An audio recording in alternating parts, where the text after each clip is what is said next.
Pessoal, agora nós vamos para esta parte proposta na aula, em que eu vou apresentar para vocês alguns dos pontos principais levantados por esse artigo do Rodolfo Dias e colaboradores de 2014, que está como uma leitura indicada para essa aula.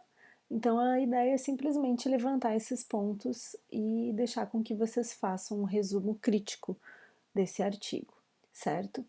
Então, de uma maneira geral, o que os autores tratam nesse trabalho, né? Então, eles introduzem esse trabalho que eu gosto bastante, né, particularmente, falando sobre a perda de espécies que é muito grande na atualidade, né? Então, essa perda muito grande de espécies, né, e nesse caso eles estão tratando da perda de animais, né? Então, da defaunação, ela é comparável com as grandes extinções em massa que aconteceram no planeta Terra, né, e que estão presentes no registro geológico.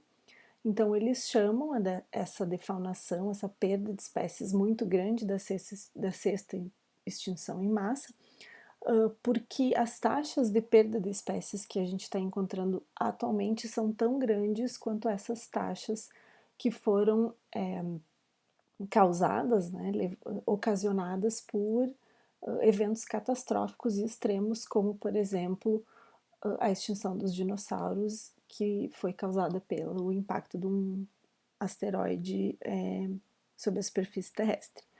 Bem, então eles falam dessa sexta extinção em massa, introduzem esse conceito de defaunação, né, que eles comparam a perda das florestas, né? Então, a perda das florestas, que nós conhecemos como desmatamento, é uma temática que já está bem incorporada aí, tanto na biologia da conservação, nos estudos, né, de cientistas, e existe um monitoramento, inclusive do governo, da perda das florestas, né, um monitoramento a nível governamental e em ampla escala da perda das florestas, mas que isso não existe para a perda da fauna. E eles chamam a atenção para a perda da fauna como um processo críptico, que é difícil da gente conseguir perceber e monitorar, né, de uma maneira adequada, né, então num grau de refinamento muito grande. Por quê? Porque os animais eles estão dentro das florestas ou associados a diferentes biomas e é difícil a gente conseguir fazer esse monitoramento, né, numa escala bem ampla. Então, a perda das espécies representa também uma perda de processos e funções ecossistêmicas, né? E eles chamam a atenção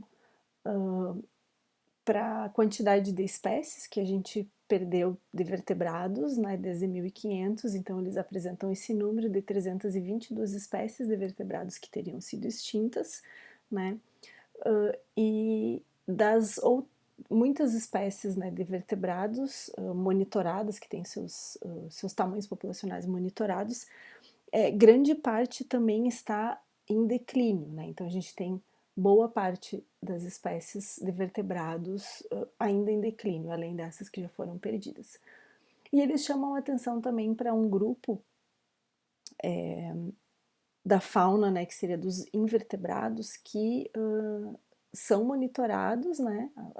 Tem pouca parte da sua população monitorada, e dessa pouca parte das populações que são monitoradas, tem uma boa parte, né, 67%, que expressam um declínio, né? Então, entre todas as espécies de vertebrados que existem, aproximadamente 1% apenas, né, são avaliados pela IUCN, então pela União Internacional para a Conservação da Natureza, que tem critérios específicos para avaliação de espécies, e desses 1% avaliados, 40% estão ameaçados. Então, do pouco que é avaliado, boa parte está ameaçada, né? E eles chamam a atenção, e aqui eu queria fazer esse contraponto, né, e também pedir que vocês prestem atenção nisso no texto. Eles mencionam a questão da extinção, né, que, bom, as extinções vêm ocorrendo, tem muita perda de espécies, mas a perda de espécies, a extinção, ela é difícil de detectar, ela não é detectável num período curto, então demora algum tempo para tu conseguir detectar a extinção de uma espécie, né, porque as populações vão sendo perdidas aqui e acolá, e isso leva tempo, né, e não é, além da perda de espécies, a perda de indivíduos, né, então declínios na abundância são muito importantes e têm um efeito muito grande sobre o funcionamento das comunidades, dos ecossistemas. Por que isso?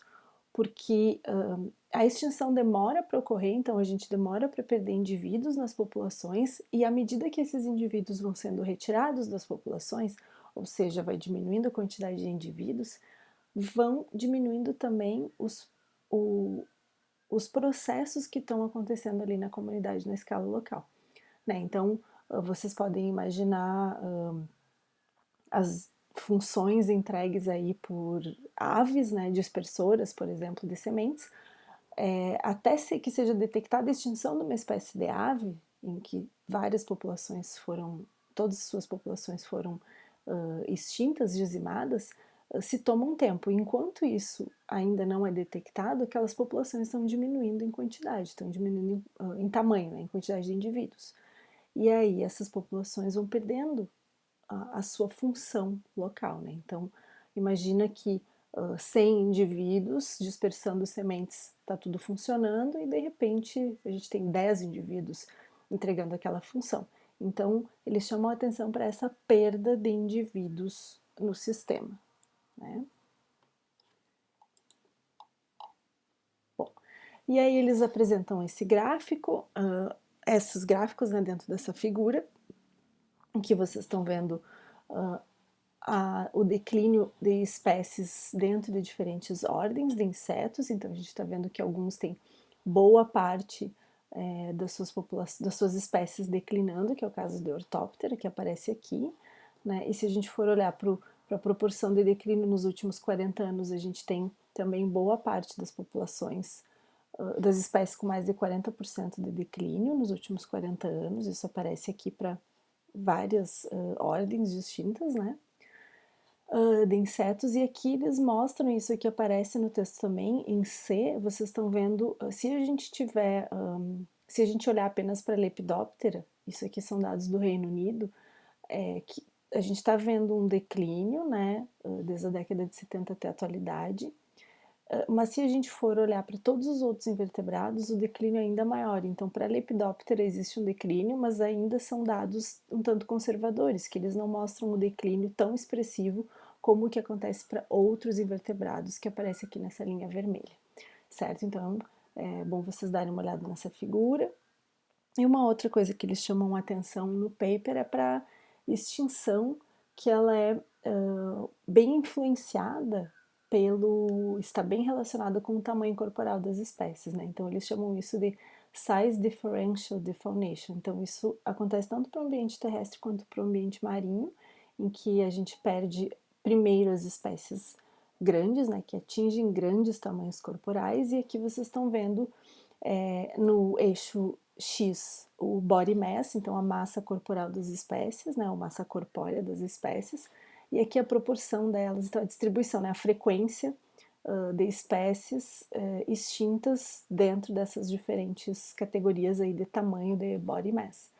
E aí em vermelho vocês estão vendo animais que foram extintos no Pleistoceno, né, e aqui vocês estão vendo a mediana do body mass, então os primeiros que foram extintos, então isso vindo lá do Pleistoceno, né, pelo impacto antrópico. Eram bichos bem maiores, animais bem maiores, com uma mediana de 182 quilos, né, que é o que aparece aqui. E aí a gente vai se deslocando aqui para espécies que foram extintas no Antropoceno, então já tem um tamanho, uma mediana menor, né. Então primeiro foram extintos os bem grandões, depois os grandes, e o que nós temos ameaçados agora no Antropoceno são animais um pouco menores, né? E os que não são ameaçados no Antropoceno aparecem em verde. Então a gente basicamente retirou os animais bem grandes e vem retirando, né, esses animais que têm um tamanho corporal grande até chegar nos menores, que é os que aparecem aqui como não ameaçados. Tá? Então esses foram alguns dos pontos que eu queria introduzir para vocês nessa